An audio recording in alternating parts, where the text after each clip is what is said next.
सरकारी कॉलेजों में प्रवेश प्रक्रिया को शीघ्र पूरा करने, संयुक्त प्रवेश परीक्षा के परिणामों के तत्काल प्रकाशन और जेएनपीएस परीक्षा तिथि की शीघ्र घोषणा की मांग को लेकर इस्लामपुर शहर के सड़कों पर उच्चतर माध्यमिक विद्यालय उत्तीर्ण छात्रों ने विरोध जू निकाला। गुरुवार को छात्र छात्राओं का ये विरोध जुलूस इस्लामपुर बस टर्मिनल से शुरू हुआ और पूरे इस्लामपुर शहर का परिक्रमा करने के बाद पुनः बस टर्मिनल पर आकर समाप्त हुआ।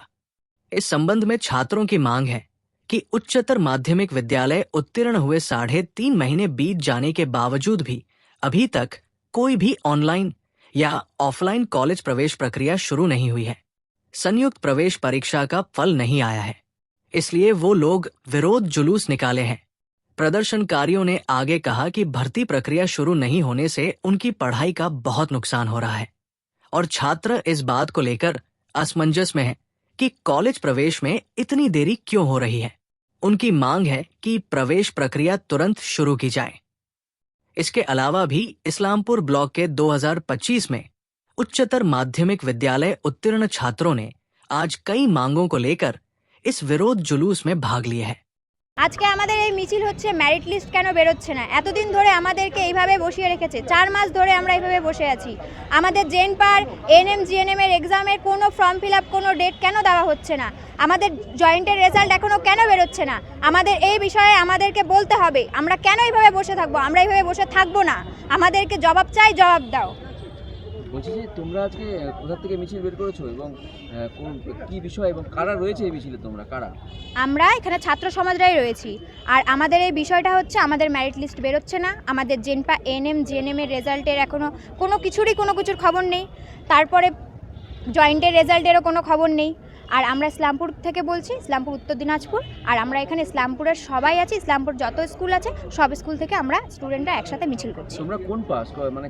আমরা উচ্চ মাধ্যমিক পাস। আমরা উচ্চ মাধ্যমিক পাস করে 4 মাস ধরে বসে আছি। আমাদের এখনও অবধি কোনো কলেজের কোনো কিছুর খবর নেই, না মেরিট লিস্টের কোনো খবর আছে, না আমাদের এনএম জিএনএম এর কোনো পরীক্ষার কোনো খবর আছে, না জয়েন্টের রেজাল্টের কোনো খবর আছে। আমাদের কি হচ্ছে? আমাদেরকে নিয়ে কেন ছেলে খেলা করা হচ্ছে? আমাদেরকে এগুলোর জবাব দিতে হবে। কি নাম তোমার? অঙ্কিতা চক্রবর্তী।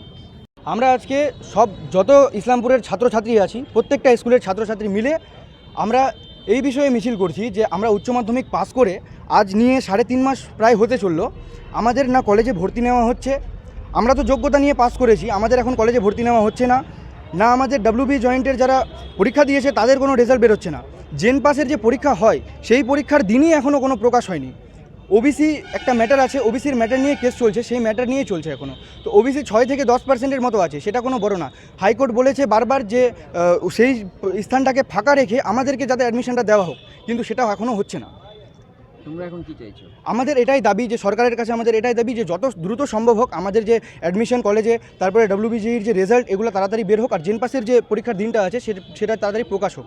মিছিল করে তোমরা এখন কোথায় যাবে, কি করবে? মিছিল করে আমাদের একটা ছোট রুট আছে, সেই ছোট রুটে আমরা মিছিল করব। আমাদের মিছিলের যে মিশন, আমাদের সেই মিশনটা হচ্ছে একটাই, যে সাধারণ যারা লোক আছে সাধারণ লোকের কাছে আমরা নিজেদের অসুবিধা, নিজেদের যে ক্ষতি হচ্ছে, আমাদের কি ক্ষতি হচ্ছে সেই ক্ষতিটা আমরা তুলে ধরতে চাই। কি নাম তোমার? আমার নাম সাদাব মাল্লিক হাসান। আমি ক্ষুদিরামপল্লী সুকান্ত স্মৃতি বিদ্যাপীঠ থেকে উচ্চ মাধ্যমিক পাশ করেছি এবছর। অনেক দিন ধরে আমরা ওয়েস্ট বেঙ্গল ক্যাপে আমরা সেন্ট্রাল পোর্টালে অ্যাপ্লাই করলেও 3 মাস পেরিয়ে গেলেও আমাদের ভর্তি প্রক্রিয়া এখনও চলছে না, বন্ধ হয়ে রয়েছে। জেন পাস, ডাব্লিউবিজেই এই সব প্রশ্নের মুখে ওবিসি, একমাত্র ওবিসি ইস্যুর কারণে যতদিন এই ওবিসি ইস্যু এবং এই রাজ্য সরকার যতদিন আমাদের এই বিষয়গুলোতে হস্তক্ষেপ করবে না, আমাদের ঠিক জায়গায় নিয়ে যাবে না, ততদিন এই আমাদের আন্দোলনটা আমাদের চলবে এবং চালিয়ে নিয়ে যেতে হবে। আমার নাম অনিকেত দে। আন্দোলন মানে কি বিষয় আন্দোলন? এই আমাদের ভর্তি প্রক্রিয়া যাতে ঠিকঠাক হয় এবং আমরা তাড়াতাড়ি ক্লাসে ফিরি, এই বিষয়ে। তোমরা কোন বিষয়ে কি বিষয় নিয়ে মানে করতে যাচ্ছ? কোনো বিষয়ে কি তোমরা ভর্তি হতে পারছো না? না, আমরা সরকারি কোনো কলেজে এখন পর্যন্ত ভর্তি হতে পারছি না, সব দিক দিয়ে আটকে রয়েছে। হোক প্যারামেডিক্যাল কিংবা ইঞ্জিনিয়ারিং, সব জায়গাতেই আমরা আটকে রয়েছি। কি চাইছো তোমরা? আমরা চাইছি অতি দ্রুত এই ওবিসির যে ইস্যুটা আছে সেটাকে মিটিয়ে নিয়ে আমাদের ভর্তি প্রক্রিয়া অবিলম্বে চালু করা হবে।